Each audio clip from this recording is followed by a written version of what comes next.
ഈ trusting process എങ്ങനെയാണ്? കാരണം ദിവ്യ ഒരു കോർണറിൽ നിൽക്കുന്നു, 12,000 പേര് പല സ്ഥലങ്ങളിൽ നിന്ന് വരുന്നു, ഒരു 500-600ഓളം ടീച്ചേഴ്സ് അല്ലെങ്കിൽ ഗുരുക്കന്മാരെ മാത്രം ട്രസ്റ്റ് ചെയ്യുക. കാരണം പ്രത്യേകിച്ച് ഒരു നോർമൽ അറ്റംപ്റ്റ് ആണ്, ഓക്കെ.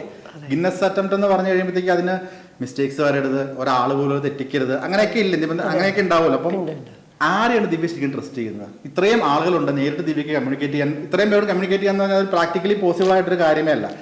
ദിവ്യ കൊടുക്കുന്ന വീഡിയോ അവർ കണ്ട് പഠിച്ച് വരുന്നു എന്നുള്ളൊരു വരും എന്നുള്ളൊരു വിശ്വാസം മാത്രമാണ് മുമ്പോട്ട് കൊണ്ടുപോകുന്നത്. അല്ല, അത് ഗുരുക്കന്മാരുടെ അവർ ഭരതനാട്യം എന്ന കലാരൂപത്തിലേക്ക് ഇൻവെസ്റ്റ് ചെയ്ത് ഇരിക്കുന്ന അവരുടെ സമയവും അവരുടെ എന്താ പറയുക എക്സ്പീരിയൻസും അതിനെയാണ് ട്രസ്റ്റ് ചെയ്യുന്നത്. കാരണം അവർ മുഖേനയാണല്ലോ. ഇപ്പോൾ നമ്മളും ഒരു എന്താ പറയുക സ്കൂൾ ടീച്ചറിനെയോ അല്ലെങ്കിൽ നമ്മളൊരു കല പഠിപ്പിക്കാൻ നമ്മുടെ മക്കളെ കൊണ്ട് ചേർക്കുമ്പോൾ നമ്മൾ അവർക്ക് കൊടുക്കുന്ന ഒരു ട്രസ്റ്റ് ഉണ്ടല്ലോ, ഇതിങ്ങനെയാണ് എന്നുള്ള രീതിയിൽ. ബിക്കോസ് പഠിപ്പിക്കുന്ന രീതി പലർക്കും പലതാണ്.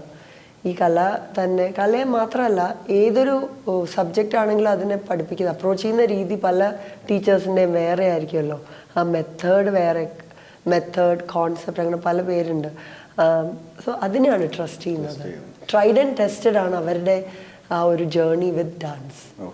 അതിനെയാണ് ഇതിപ്പം നമുക്ക് ഏതൊരു കലാരൂപമാണെന്നുണ്ടെങ്കിൽ ഇതിന് റിഹേഴ്സൽ എന്ന് പറയുന്നൊരു കാര്യം ഉണ്ടാവും. 29-ാം തീയതിയാണ്, ഡിസംബറാണ്.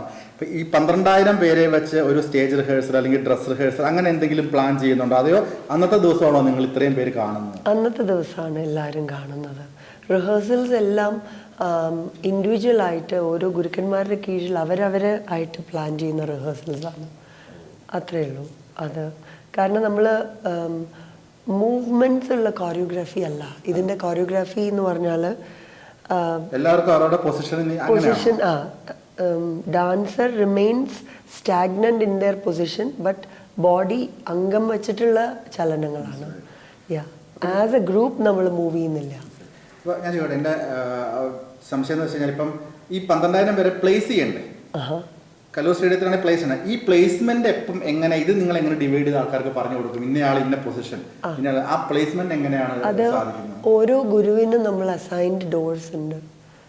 ഓരോ ഗുരുക്കനും അത് ഇത്ര ഒരാൾക്കാണോ, അത് കൂടുതൽ ഡീറ്റെയിൽസ് അത് മാനേജിങ് ടീമിനെ പറയാൻ പറ്റുള്ളൂ. പക്ഷേ എൻ്റെ അണ്ടർസ്റ്റാൻഡിങ് ഇസ് ദാറ്റ് ഇത്ര number of teachers will have gate, let's say example gate A.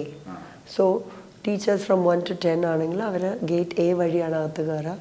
ആ ഓരോ ടീച്ചറിൻ്റെ പേരിലും marked positions will be there for their own, അവരുടെ കീഴിലുള്ള സ്റ്റുഡൻസ്. സോ ഒരു ടീച്ചറിൻ്റെ കീഴിൽ 25 കുട്ടികളുണ്ടെങ്കിൽ ആ 25 കുട്ടികളുടെ മാത്രം പ്ലേസ്മെൻ്റ് ആണ് ഈ ടീച്ചർ നോക്കുന്നത്. അങ്ങനെയാണല്ലേ, വലിയൊരു പ്രോസസ്സാണ് ശരിക്കും.